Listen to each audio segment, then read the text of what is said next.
Hemos estado estudiando todas estas semanas sobre lo que el Señor ha hecho en este pueblo, lo que el Señor ha hecho en Nehemías en sí, toda la situación alrededor del regreso de Nehemías con todo el pueblo para regresar, reconstruir las murallas. Hasta este punto las murallas ya están reconstruidas, ya no falta mucho o ya no falta nada, vamos a decirlo así, en el aspecto técnico, ¿no? De construcción, de las puertas, todo esto que ha pasado. Pero ahora, decíamos, no solo es el momento de reconstruir las piedras, las murallas, sino de hacer una obra de reconstrucción y restauración en el pueblo del Señor. Decíamos en su momento cuando estudiábamos esto de las murallas construidas, esta situación también de que lo valioso era lo que estaba pasando dentro de las murallas, lo que estaba pasando dentro del pueblo del Señor. Y ahora empezábamos a estudiar, o cuando empezábamos a estudiar el capítulo 8, veíamos a un pueblo del Señor, ya no cada uno por su cuenta, ya no con estos conflictos que habían caracterizado el pueblo no solo en este tiempo, sino incluso antes, ya no solo con estos conflictos, sino llegan como un solo hombre y le piden a Esdras que sea leído el libro de la ley. Entonces Esdras se levanta, empieza a leer, empiezan a pasar cosas dentro del pueblo del Señor, se restaura o el pueblo voltea no solo hacia sí mismo, sino a la adoración al Señor. Ellos se llenan de gozo, ellos responden, dice la palabra del Señor, veíamos la semana pasada, el gozo del Señor es mi fortaleza. Esto no solo quiere decir que cuando yo estoy gozoso estoy fortalecido, sino el gozo del Señor, cuando el Señor está con gozo, yo soy fortalecido. ¿Qué hizo el pueblo para hacer esto? ¿Te acuerdas? Lo veíamos la semana pasada. Abren el libro de la ley y ven que en ese tiempo se tenía que celebrar cierta fiesta. Entonces ellos lo que hacen, y no la hemos celebrado y tenemos mucho tiempo sin celebrarla, entonces pues vamos a hacerlo, vamos a obedecer. Y el pueblo responde haciendo lo que el Señor había dicho que hicieran.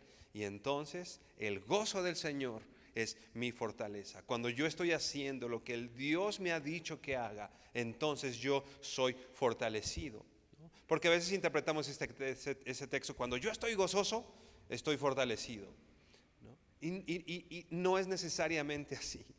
Cuando el pueblo responde a la palabra del Señor, eso causa gozo en el Señor y el pueblo del Señor entonces es fortalecido. Porque sin duda hay momentos en los que no estamos tan gozosos, que no estamos tan contentos, pero eso no quiere decir que el Señor no esté haciendo su obra o que nosotros no necesariamente estemos haciendo la voluntad del Señor. Pero entonces este pueblo ahora, con el gozo del Señor, y este pueblo gozoso también, viene y adora al Señor y se levanta en adoración y termina Nehemías 8, el versículo 18, vamos a leerlo, dice así: y leyó Esdras, Nehemías 8:18, y leyó Esdras en el libro de la ley de Dios cada día, desde el primer día hasta el último, e hicieron la fiesta solemne por 7 días, y el octavo día fue de solemne asamblea según el rito.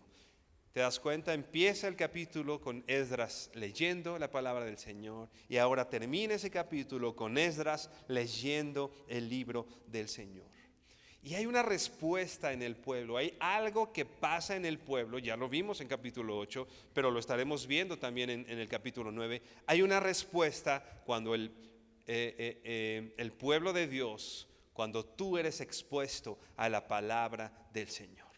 Pasa algo en nuestras vidas, ¿no? El pueblo responde, lo vamos a estar viendo, al conocer al Señor y al conocer y reconocerlo, quiénes somos nosotros, el pueblo viene con una respuesta. ¿Y cuál es la respuesta entonces de este pueblo ahora unido, de este pueblo ahora gozoso? ¿Cuál es la respuesta? Pues bueno, vamos a verla en Nehemías 9, vamos a leer Nehemías 9 del 1 al 5. Nehemías 9 del 1 al 5, que con la ayuda del Señor estaremos estudiando estos versos. Dice así: el día 24 del mismo mes se reunieron los hijos de Israel en ayuno y con cilicio y tierra sobre sí.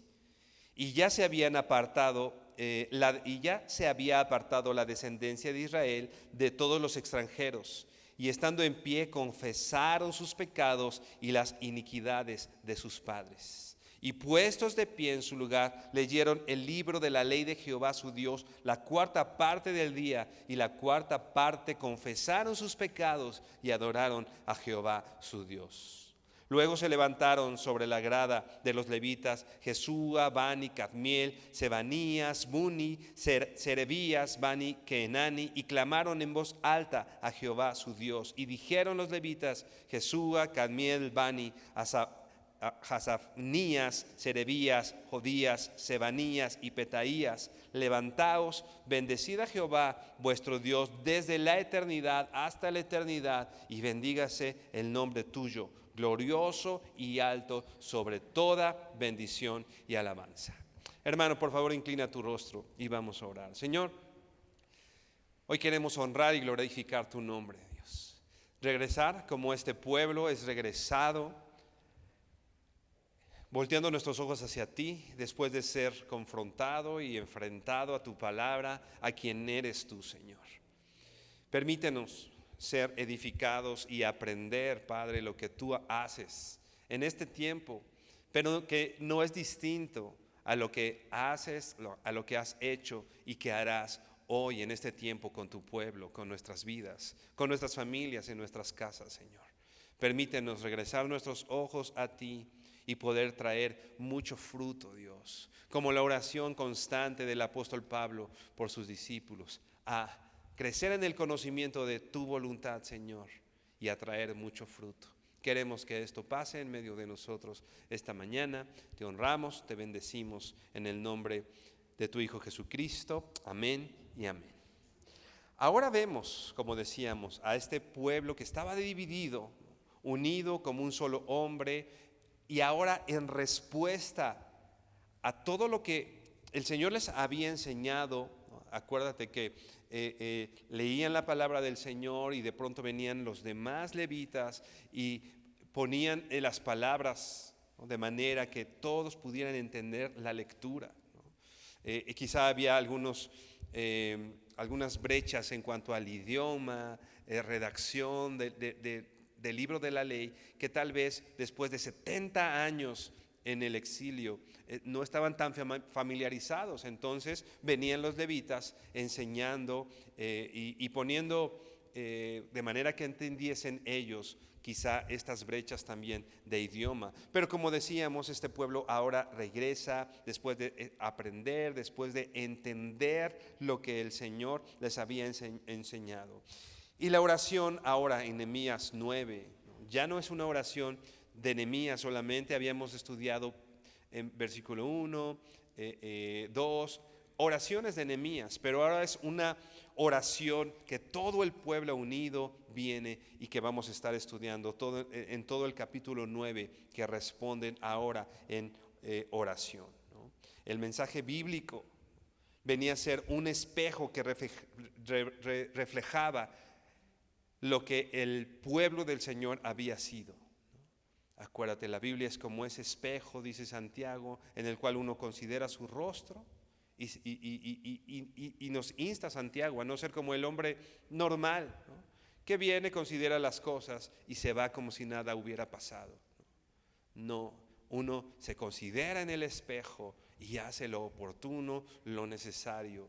La palabra del Señor es ese espejo que, estando enfrente de nosotros, ahora a nosotros nos toca transformar, cambiar, actuar en respuesta a lo que hemos leído en su palabra. Así que el pueblo de Dios ahora era confrontado a su deslealtad.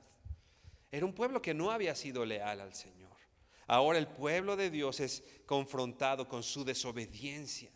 Y ellos se dan cuenta de eso. He sido desobediente. Lo que decíamos hace unos minutos.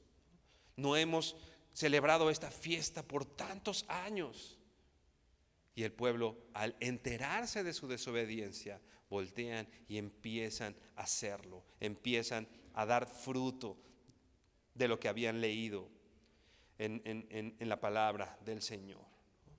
Es importante también saber, cuando nosotros leemos la palabra del Señor, conocemos el carácter de Dios, conocemos quién es Dios, conocemos sus planes, queda claro su carácter. Y al conocer nosotros a Dios, también nos da este conocimiento de Dios, nos da perspectiva de nuestro pecado. También nos da perspectiva de quiénes somos nosotros.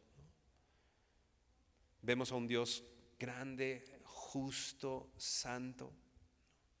Quizá yo puedo pasar junto a alguien y sentirme santo o sentirme bueno, ¿no? Yo, como aquel hombre, ¿no?, que decía, qué bueno que no soy como este, ¿no? Quizá yo puedo pasar con alguien y pretender que soy un poco bueno, porque tal vez en algunos aspectos pudiera yo sentirme mejor que alguien. Pero cuando yo soy confrontado con el Señor y cuando me confronto con su santidad, entonces mi santidad, por supuesto, queda por los suelos. Cuando yo soy confrontado con cómo ama el Señor, cuando yo soy confrontado en quién es Él, entonces me da una perspectiva también de quién soy yo. Me da una perspectiva también de como veíamos con el pueblo del Señor. Me da una perspectiva de mi deslealtad y de mi desobediencia hacia Él. Dicen en Nehemías 9, vamos a leer versículo 1, que es lo que hace el pueblo. Dice Nehemías 9:1, el día 24 del mismo mes se reunieron los hijos de Israel, dice aquí, en ayuno y con cilicio. Esta palabra cilicio, la Nueva Traducción Viviente la traduce como una tela áspera. Más adelante veremos un poco al respecto. El día 24 del mismo mes se reunieron los hijos de Israel en ayuno y con cilicio y tierra sobre sí. Ahora el pueblo de Dios viene delante de Dios expresando humildad delante de su Dios, como decíamos, delante del Señor. Primeramente se reúnen en ayuno. El pueblo responde ayunando al Señor. No vamos a ver hoy un estudio con respecto al ayuno, pero sí de alguna manera lo que muestra, al menos en este momento, que el pueblo de Dios venga ayunando al Señor. Un comentarista bíblico lo plantea así, dice, ellos se consideran tan pobres ante Dios que no tenían comida. También esto quiere decir, estamos tan preocupados por nuestro pecado que la comida parece sin importancia. No había nada más importante que venir arrepentidos y confrontados delante del Señor. Incluso la comida no era más importante que este momento. Ellos llegan entonces en ayuno. Y dice, con cilicio, esta tela áspera de la cual se vestían cuando venían también humillados, arrepentidos, y con una actitud incluso conmovida delante del Señor, mostrando también su pobreza espiritual y su condición delante del Señor. No había comodidad, ¿no? Cuando te pones algo muy pesado e incómodo, no te deja estar cómodo esa tela. No es como quizá la ropa actualmente que ponemos y buscamos lo más cómodo para poder hacer, actuar, etcétera, ¿no? El cilicio era una tela incómoda que me causaba aspereza, peso, no era algo agradable, mostrando también, haciendo evidente, como decíamos, la pobreza de su espíritu delante del Señor. El mismo comentarista decía, esto quiere decir o el pueblo, con esto quería decir, estamos tan preocupados por nuestro pecado que las comodidades normales de la vida no son importantes. Mi comodidad no es importante. Mis condiciones en las cuales hoy me estoy desarrollando no son tan importantes como venir preocupado y humillado delante del Señor por mi pecado. No por el pecado del de al lado, no por lo que no hizo bien el de enfrente o el de atrás. Esto es algo personal del pueblo del Señor. Esto es algo personal de nosotros con el Señor. Y dice que también venían con tierra sobre sí, con tierra literalmente sobre su cabeza. Tú puedes ver, por ejemplo, no lo vamos a leer por cuestión de tiempo, pero en 1 Samuel 4:12, cómo llega el siervo de Elías, el siervo de Elí, ¿no? Después de haber muerto él, y va a dar la noticia y dice que se pone tierra, como esta actitud, ¿no? de tristeza, una actitud de estar compungidos ante la situación que está pasando. Y ellos están, ahora Nehemías, el pueblo de Dios, ¿no? Están mostrando esta señal de dolor en ellos, que era esta tierra que se ponían, una señal de dolor.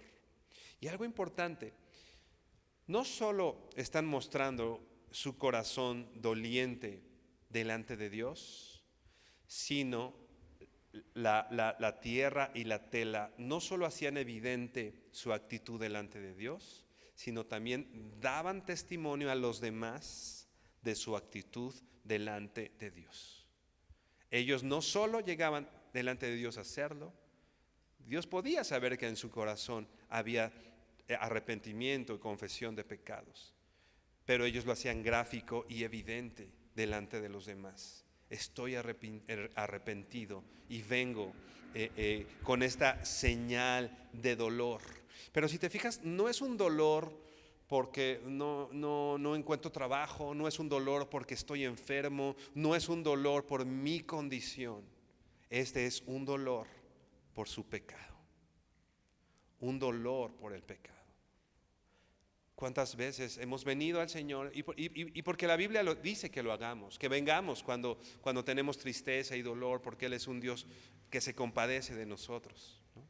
Pero ¿cuántas veces hemos venido delante del Señor con un dolor profundo por nuestro pecado?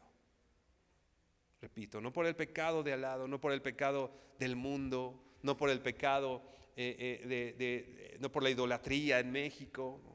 Que no es malo estar compungido por eso, pero finalmente creo que pocas veces hemos venido delante del Señor mostrando, haciendo evidente el dolor por nuestros pecados. Ellos hacen evidente su actitud humillada delante de Dios. Lo hacen evidente, repito, hacia Dios, pero también lo hacen evidente hacia los hombres. Muestran una actitud humilde.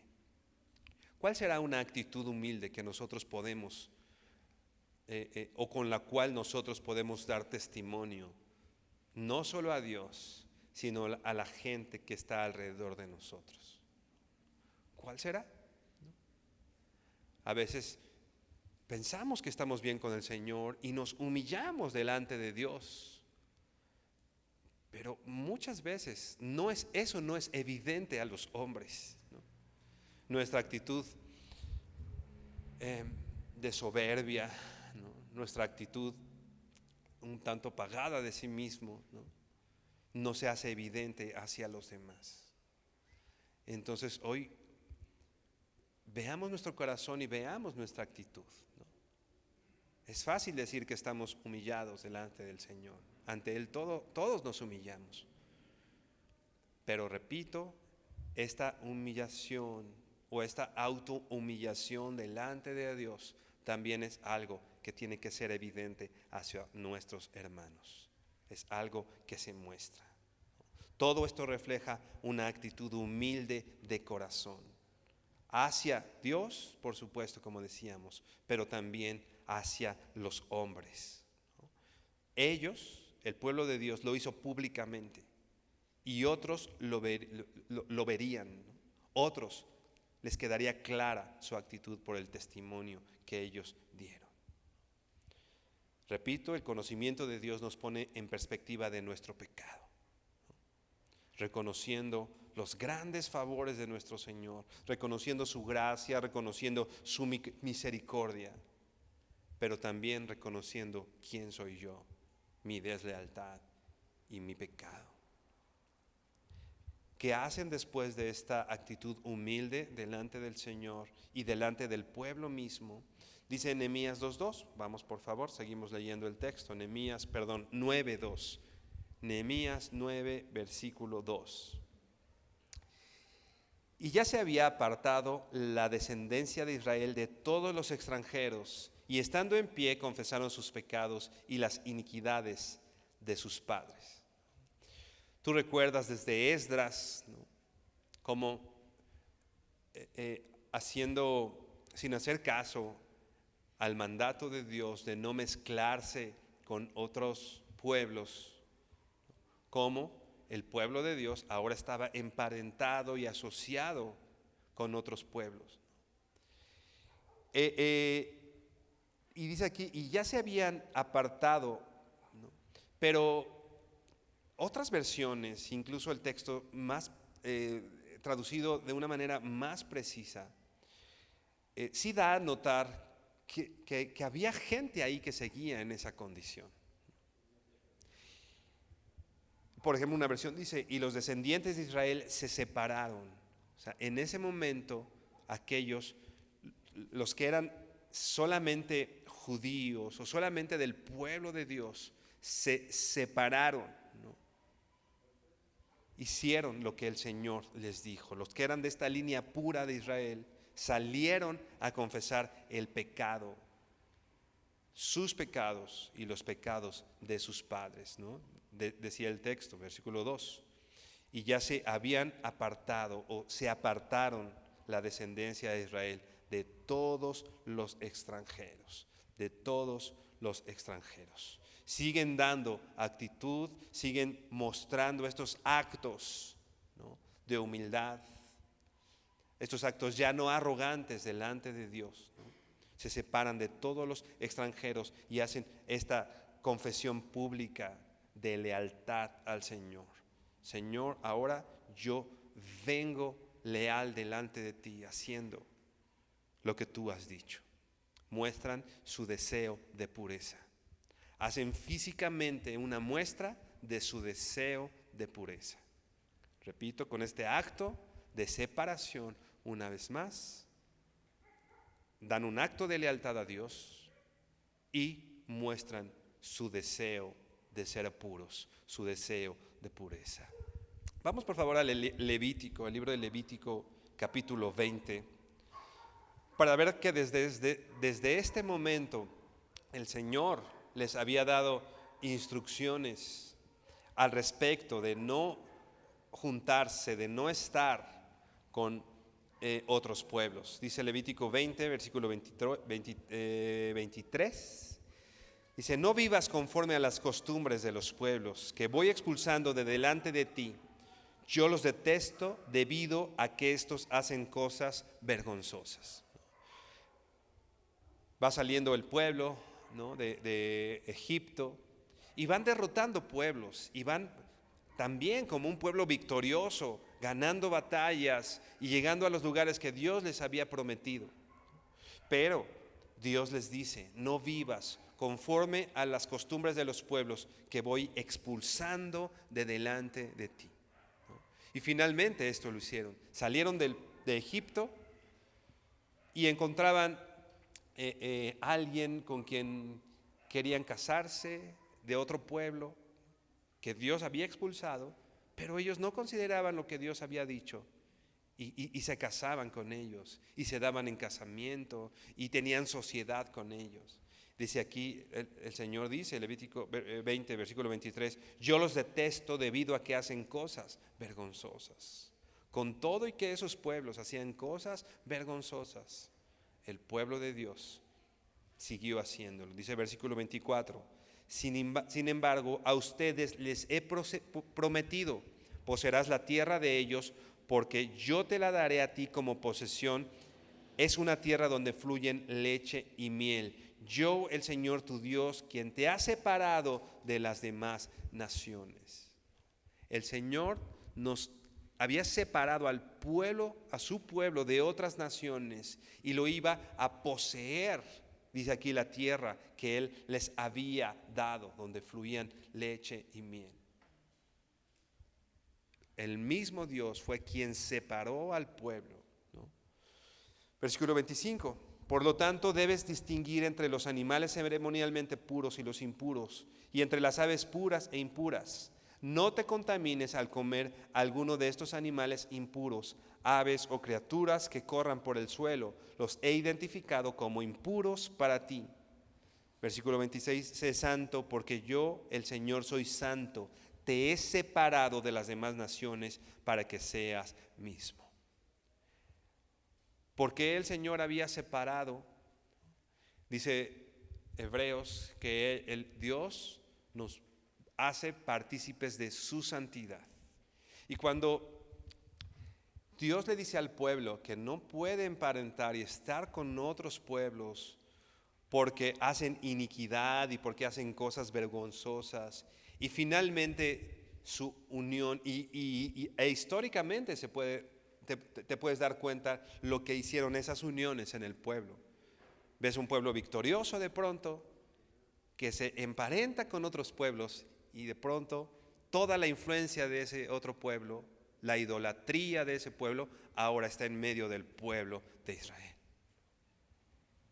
A veces nosotros decimos, voy a estar con ellos porque yo voy a hacer influencia. Y bueno, estamos en este mundo finalmente por eso, ¿no? Pero algo que debemos tener bien claro: el Señor nos ha apartado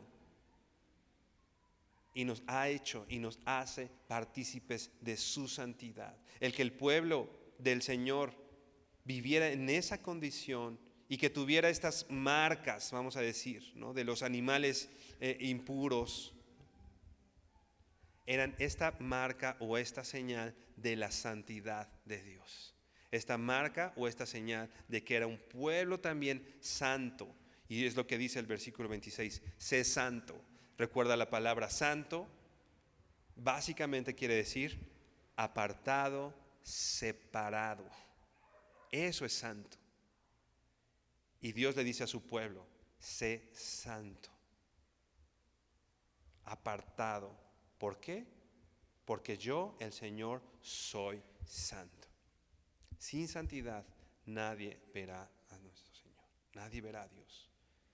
Somos apartados para Él. Ve por favor a la segunda carta a los Corintios, capítulo 6. Segunda a los Corintios 6, versículo 14.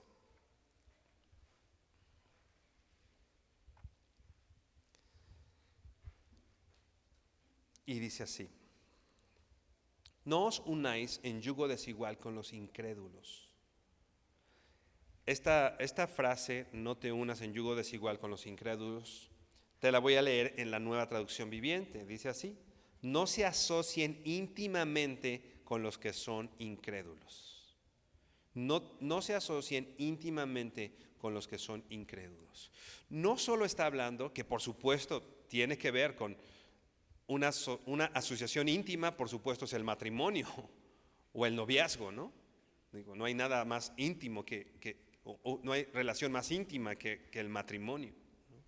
Pero no solo lo está aplicando a esa esfera, sino a cualquier sociedad íntima que tú puedes tener con un incrédulo.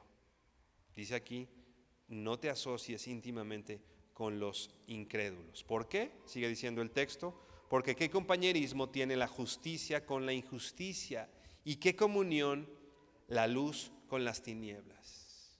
Estamos hablando de lealtad al Señor.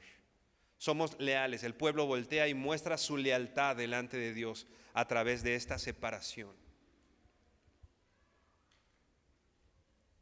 Podemos preguntarnos, ¿qué tanto muestra nuestra lealtad a Dios nuestras relaciones? ¿Tienes una relación que esté mostrando deslealtad hacia el Señor? ¿Qué comunión podríamos tener con ellos? Dice aquí, ¿qué compañerismo tiene la justicia con la injusticia?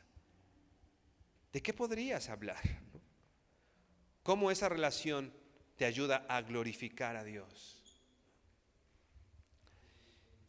Versículo 15, ¿y qué concordia Cristo con Belial? ¿O qué parte el creyente, quizá más claro, qué parte el creyente con el incrédulo?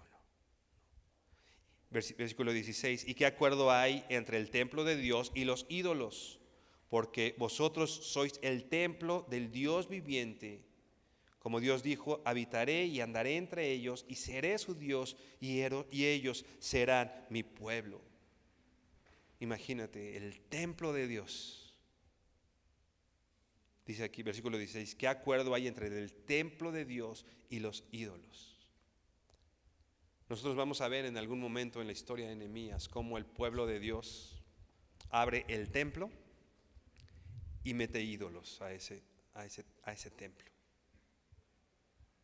Y mete otras cosas. ¿Qué ídolo en nuestra vida está ocupando el lugar que solo le pertenece al Señor? No hay comunión. No tendría que haber entonces esta relación, porque el Señor dijo, versículo 16, habitaré y andaré entre ellos y seré su Dios y ellos serán mi pueblo. Otra vez este pueblo apartado, santificado por el Señor. Versículo 17, por lo cual salid en medio de ellos y apartaos, dice el Señor, y no toquéis lo inmundo, y yo os recibiré y seré para vosotros por padre, y vosotros me seréis hijos e hijas, dice el Señor Todopoderoso. Le seré por padre. Vamos a avanzar un texto más, 2 Corintios 7, versículo 1. Así que, amados, puesto que tenemos tales promesas, ¿cuáles promesas? Que el Señor es nuestro Padre, que Él está en medio de nosotros, que el Señor nos acompaña. Puesto que tenemos tales promesas, ¿cuál es el resultado de las promesas del Señor en mi vida? Dice, limpiémonos de toda contaminación de carne y de espíritu, perfeccionando la santidad en el temor de Dios. Limpiémonos de toda contaminación de carne y de espíritu.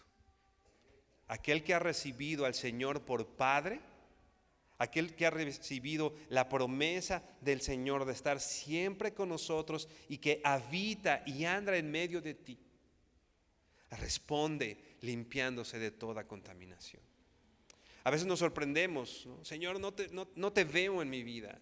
Señor, no te siento en mi vida.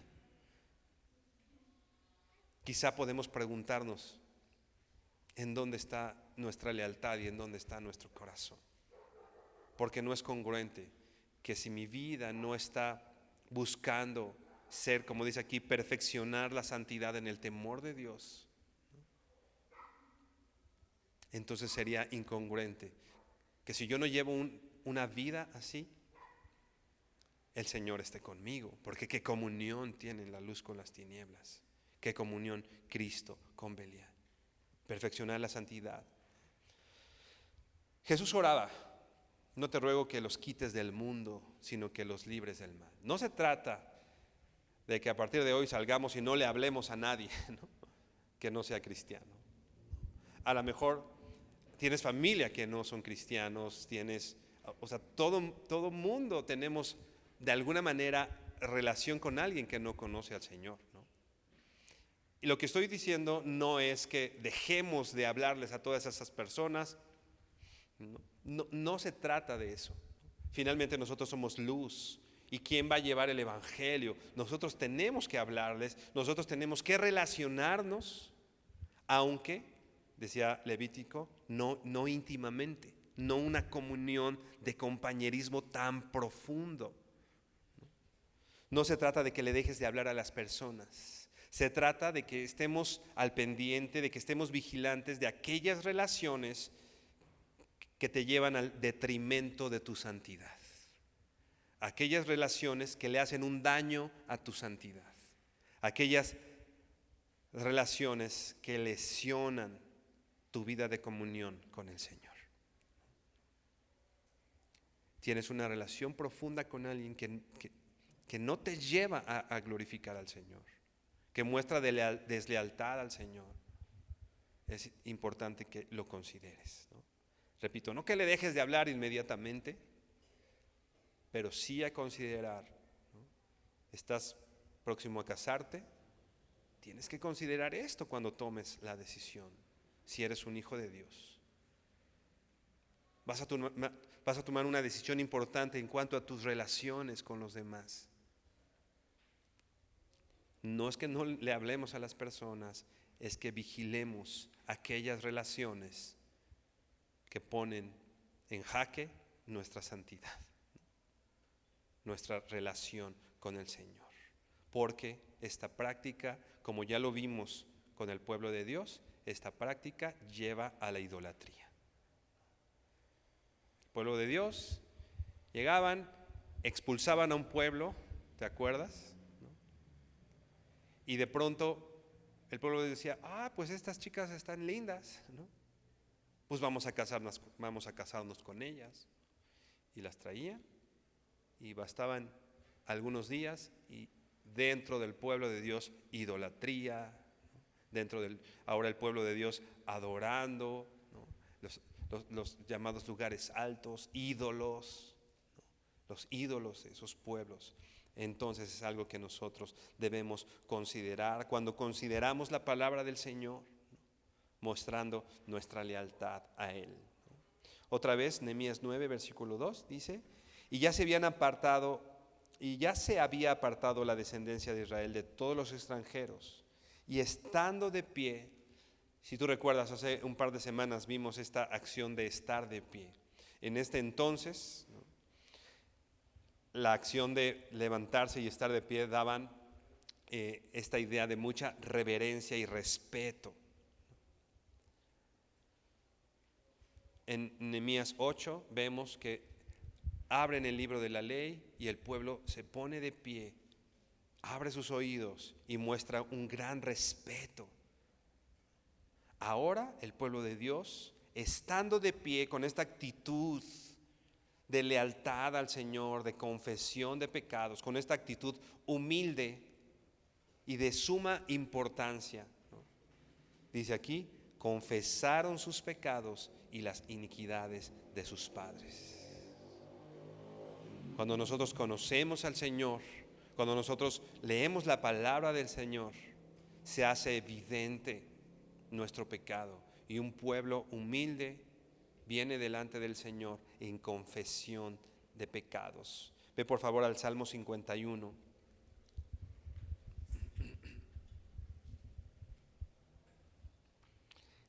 Era importante para el pueblo darse cuenta de que habían pecado en contra de Dios.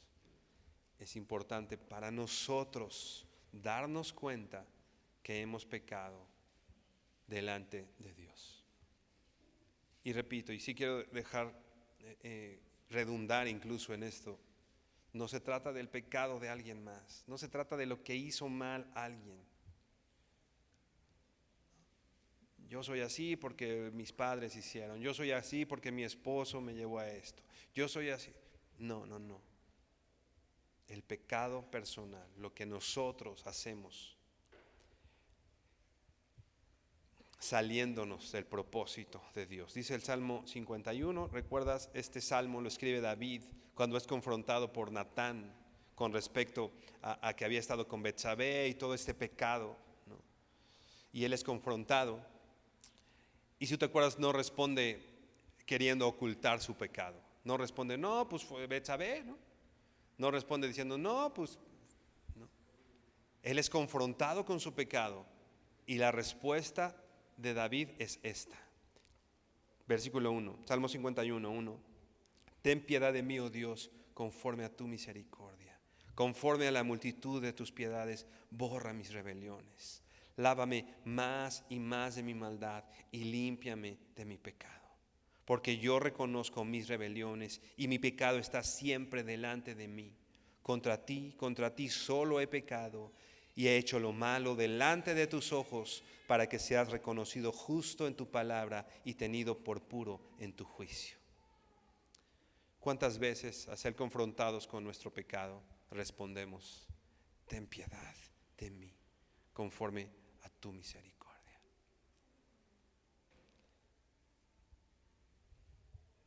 El apóstol Pablo, en la primera carta a Timoteo, le dice ¿no? He sido tomado por siervo del Señor, y el Señor me puso en un lugar de privilegio, habiendo yo sido antes blasfemo, perseguidor e injuriador. El apóstol Pablo reconoce su condición. Yo no estoy aquí porque soy bueno. Yo no estoy aquí porque he hecho las cosas bien. Yo estoy aquí porque fui recibido a misericordia, aunque yo era un blasfemo, perseguidor e injuriador. Blasfemo era un pecado de muerte. Un pecado de muerte. Y Pablo dice: yo soy eso.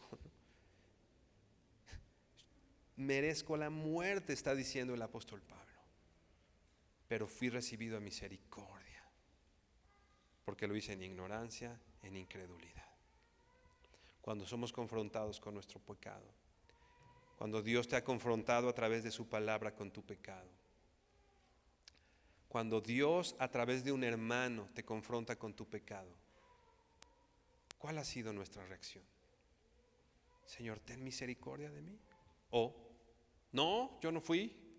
Lo hice porque esto, y damos todas las razones por las cuales lo hicimos.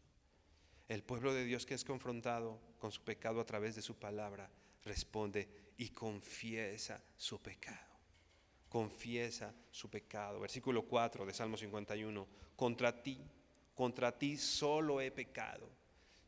¿Te das cuenta que no dice mi pecado contra Betsabé, ¿no?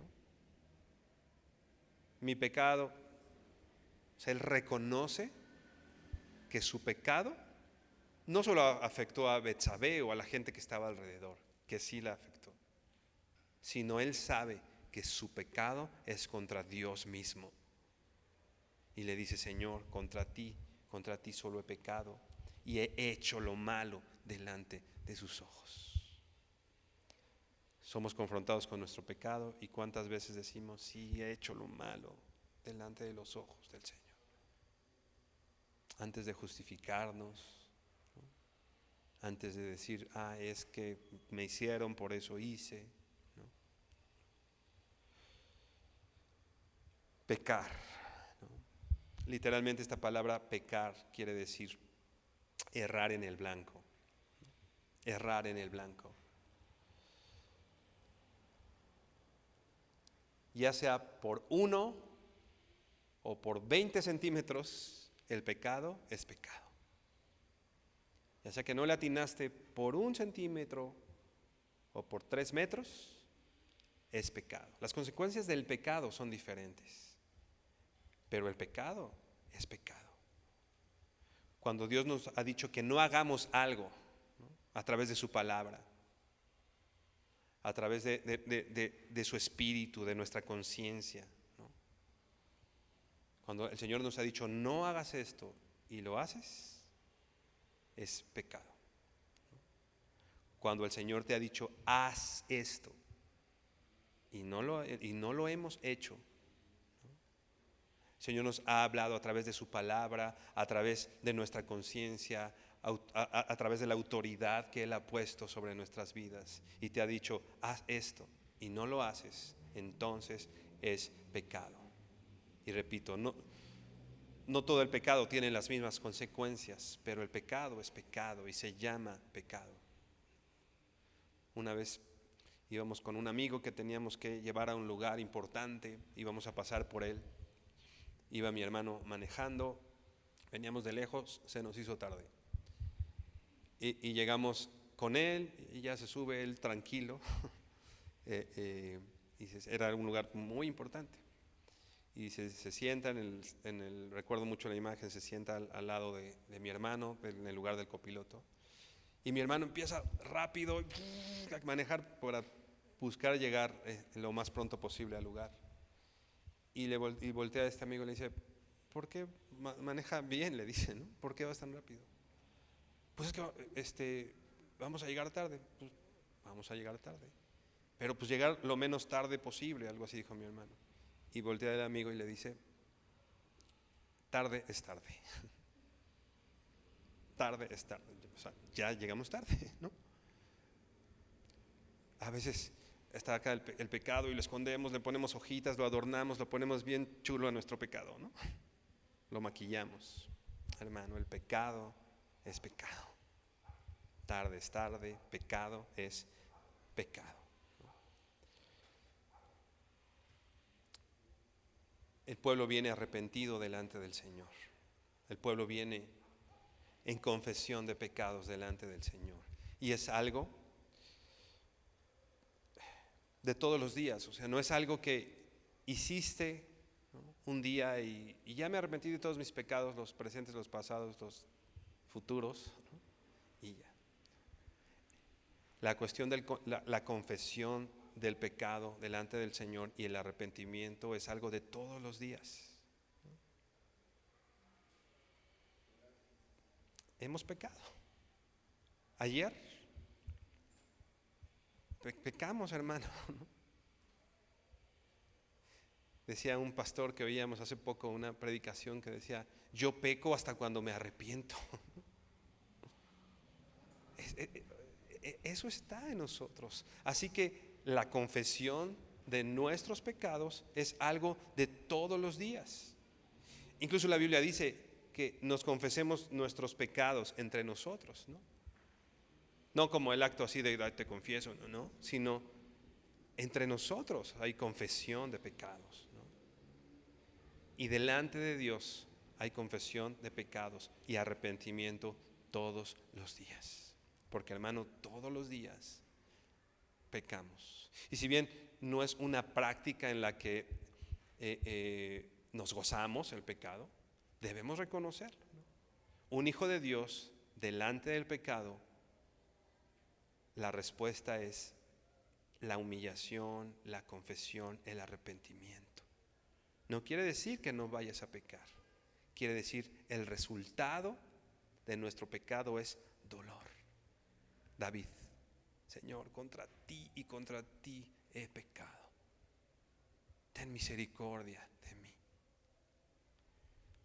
Spurgeon decía, el arrepentimiento crece a medida que crece la fe. ¿Te das cuenta? El arrepentimiento. Hoy tienes más fe que ayer. Hoy has crecido en tu conocimiento del Señor. Pues hoy tendrías que estar más arrepentido de tus pecados. El arrepentimiento crece a medida de la fe. Sigue diciendo Spurgeon, no te equivoques al respecto. El arrepentimiento no es cosa de días y semanas o una penitencia temporal que hay que superar lo más rápido posible. O sea, ya pasé mi periodo de arrepentimiento, ¿no? No, dice Spurgeon, no. Es la gracia de toda una vida como la propia fe. El arrepentimiento es un regalo de Dios de toda tu vida. O sea, todos los días podemos llegar arrepentidos delante del Señor en confesión de nuestros pecados. Y termina la frase Spurgeon diciendo, el arrepentimiento es el compañero inseparable de la fe. El arrepentimiento es el compañero inseparable de la fe. Venir, esto es venir delante de nuestro Señor en humildad, reconociendo nuestra condición. Reconociendo, siempre recuerdo al hombre, al fariseo que venía, ¿no? Y Señor, qué bueno que no me hiciste como este, ¿no?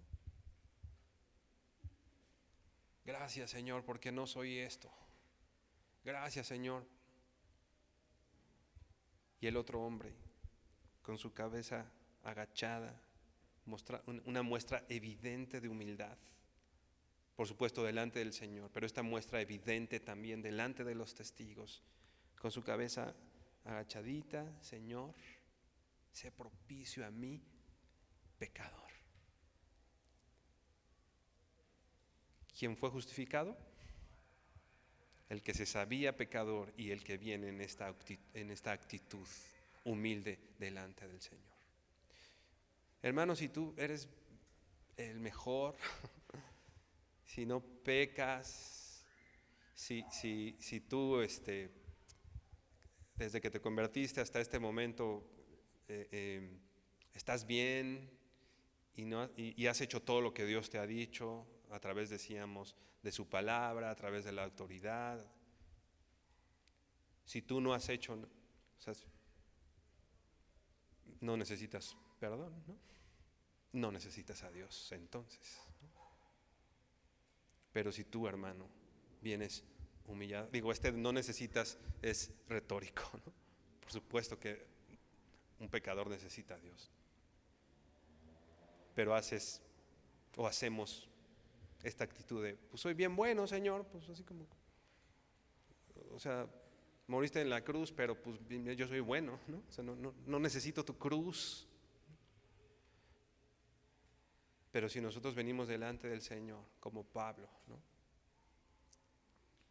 Habiendo sido antes blasfemo, perseguidor, injuriador, ay de mí pecador, porque queriendo hacer lo bueno, ¿no? Hay una ley en mí, yo quiero hacer lo bueno, decía Pablo, pero queriendo hacer lo bueno, hago lo malo. Ay de mí. Esa es la actitud de un hijo de Dios. Digo, si Pablo decía ay de mí pecador, ¿qué más nos quedaría a nosotros, no? Ay de mí pecador. Venir, nuestra muestra de humildad delante del Señor es el reconocimiento de nuestro pecado. Reconociendo, esto hace que reconozcamos la santidad de Dios, esto hace que reconozcamos quién es Él, y esto también hace que reconozcamos quiénes somos nosotros. Y por último, Nehemías 9:3, ellos reconocen la importancia de la palabra del Señor, ¿no?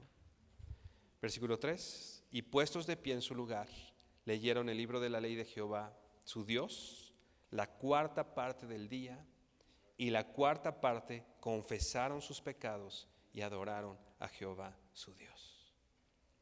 Puestos de pie con esta actitud, dándole la importancia que tiene la palabra del Señor. Leyeron el libro de la ley, la cuarta parte del día, aproximadamente 6 horas.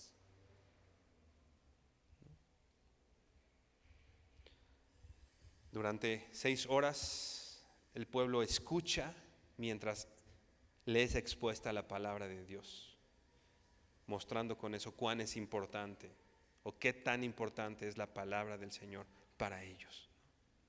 Se lee la palabra del Señor y ellos responden confesando sus pecados. Ellos toman en serio el arrepentimiento, ellos toman en serio la confesión de sus pecados, la lealtad y la vida pura y la vida santa delante del Señor. Y entonces vienen y adoran a Jehová, su Dios. Dice un comentarista, este quebranto de corazón los ha llevado a venir humildemente ante Dios y a escuchar su palabra. Un primer paso seguro del avivamiento es el quebranto de corazón. Repito, un primer paso seguro del avivamiento es este quebranto de corazón. Queremos ver una vida, queremos tener una vida o queremos ver una iglesia viva, avivada. ¿Cuál sería el primer paso para tener esa vida avivada? Vivir en este constante quebranto de corazón, en este constante arrepentimiento. No somos los mejores, no somos quienes no pecan. Es aún más valioso reconocer nuestra condición pecaminosa, pecadora, que reconocer nuestras fortalezas o aparentes fortalezas, ¿no? ¿Qué decía el apóstol Pablo?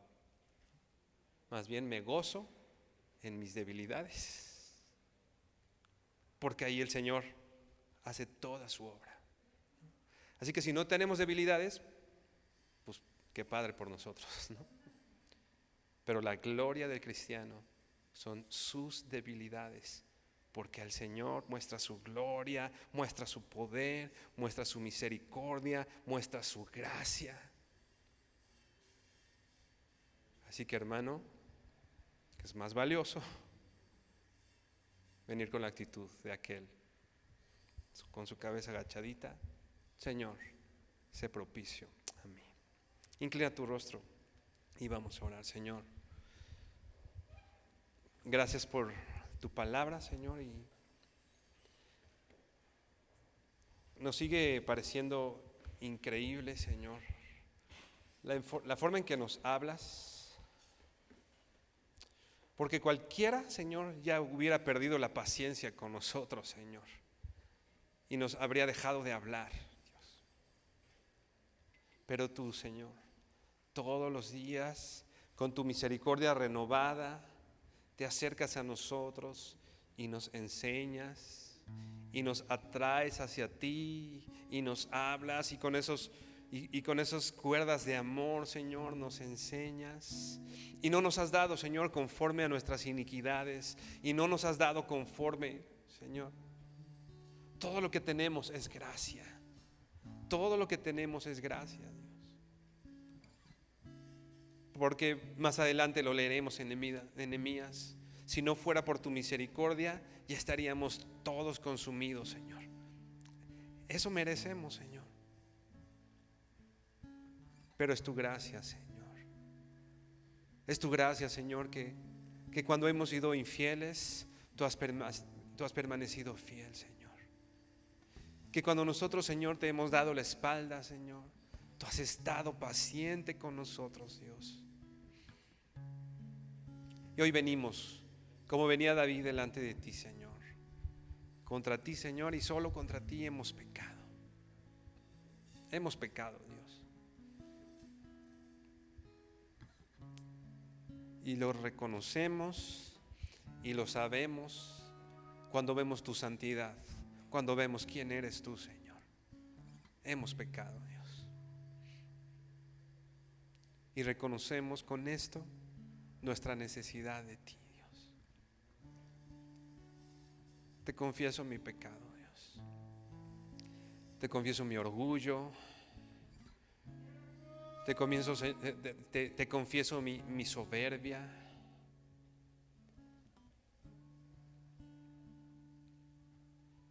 Cada uno de nosotros, Señor, cada uno de mis hermanos aquí estará confesando delante de ti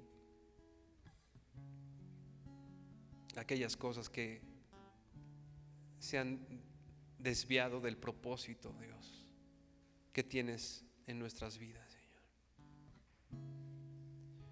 Y hoy queremos con esto mostrar nuestra humildad delante de ti. Pero no solo delante de ti, sino también delante del pueblo que está alrededor de nosotros. Y queremos también hacer evidente que estamos humillados delante de ti, con la humillación también que mostramos, o con la humildad que mostramos para con nuestros hermanos, para la gente que está alrededor de nosotros, Señor.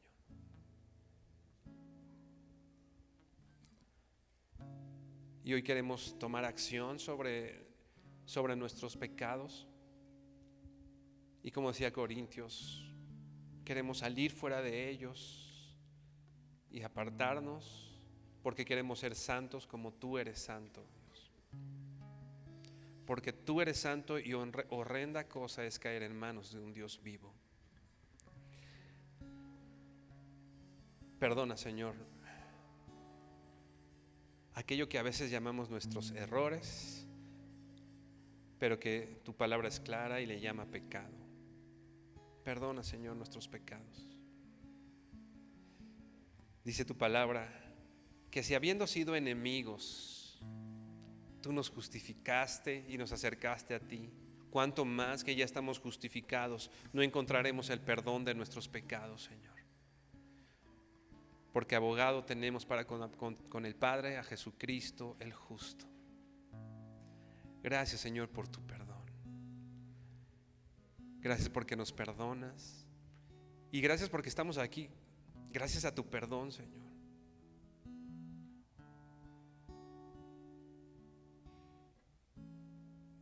Gracias por esa bendita misericordia, Señor, que no nos ha dado conforme a lo que hemos hecho, Dios.